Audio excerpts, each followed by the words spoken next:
दोस्तों वैसे तो आपने इतिहास के कई राजाओं की क्रूरता और अय्याशी के बारे में सुना होगा, पर दोस्तों आज हम किसी राजा की नहीं बल्कि एक ऐसी रानी के बारे में बताएंगे जिसकी अय्याशियों को देखकर आप राजाओं की अय्याशी और उनकी क्रूरता को भूल जाएंगे। आप इसकी अय्याशी और क्रूरता का कंपैरिजन किसी और से कर ही नहीं सकते। वैसे दोस्तों आज हम बात कर रहे हैं नॉस्ट्रिया की रानी फ्रेडगन की, जो थी तो पैदाइशी गुलाम, पर अपने शातिर दिमाग और अपनी सुंदरता की दम पर नॉस्ट्रिया के राजा को अपना गुलाम बना लिया। इसने सत्ता के लालच में सैकड़ों लोगों के साथ साथ अपने सगे बच्चों को भी मरवा दिया। यहाँ तक कि इसको अपनी सुंदरता पर इतना घमंड था कि इसे अपने से ज्यादा सुंदर महिला को देखना या सुनना पसंद नहीं था।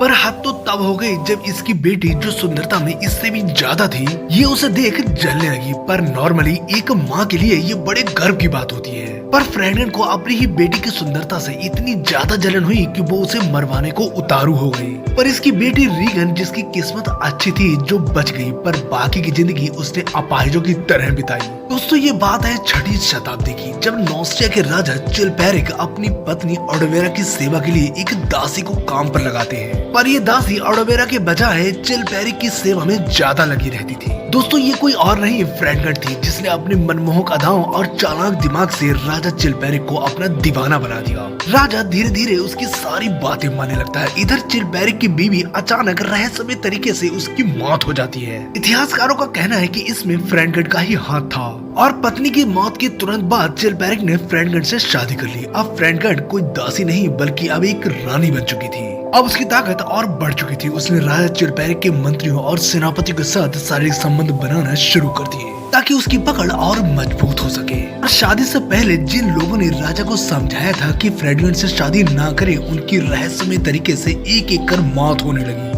इसके साथ राजा चिलपेरिक के अलग अलग पत्नियों से जो भी बच्चे थे, उन सबको फ्रेडगन ने जहर देकर खुद मार दिया और अपराधी किसी और को बना देती। ये तो उसकी फितरत में था। और जब राजा चिलपेरिक को फ्रेडगन पर शक होना शुरू हुआ, और जब तक वो कुछ कर पाता उससे पहले फ्रेडगन ने राजा चिलपेरिक को मौत के घाट उतार दिया और अपने बेटे क्लोथर को नॉस्ट्रिया की गद्दी पर बैठाया। और कुछ सालों के बाद जब क्लोथर बड़ा होने लगा और राज्य के फैसले खुद लेने लगा, तो फ्रेडगन को लगा कि शायद उसकी पकड़ कमजोर हो रही है, तो उसने अपने बेटे क्लोथर को मरवा दिया। दोस्तों बेटी के बारे में तो हमने आपको वीडियो के शुरुआत में ही बता दिया था। और यही नहीं, सबसे छोटे बेटे सैमसन को 6 साल की उम्र में महामारी का शिकार होने पर अपने बेटे को महल से दूर भेज दिया ताकि वो खुद सेफ रहे, और अपने बेटे को मरने के लिए छोड़ दिया। पर दोस्तों इसके पापों का घड़ा भर चुका था, और 8 दिसंबर 597 ईस्वी को तड़प तड़प कर इसकी मौत हो गई। दोस्तों इसकी मौत का कारण यौन रोग था, जो उसको अनगिनत मर्दों के साथ शारीरिक संबंध बनाने के कारण हुआ था। वैसे दोस्तों इस चालाक, कामुक और क्रूर रानी के बारे में आपका क्या कहना है, कमेंट करके जरूर बताएं। और अगर आपको ये वीडियो अच्छा लगा हो तो प्लीज सब्सक्राइब करें, क्योंकि हम ऐसे ही रियल और इंटरेस्टिंग वीडियो लाते रहते हैं।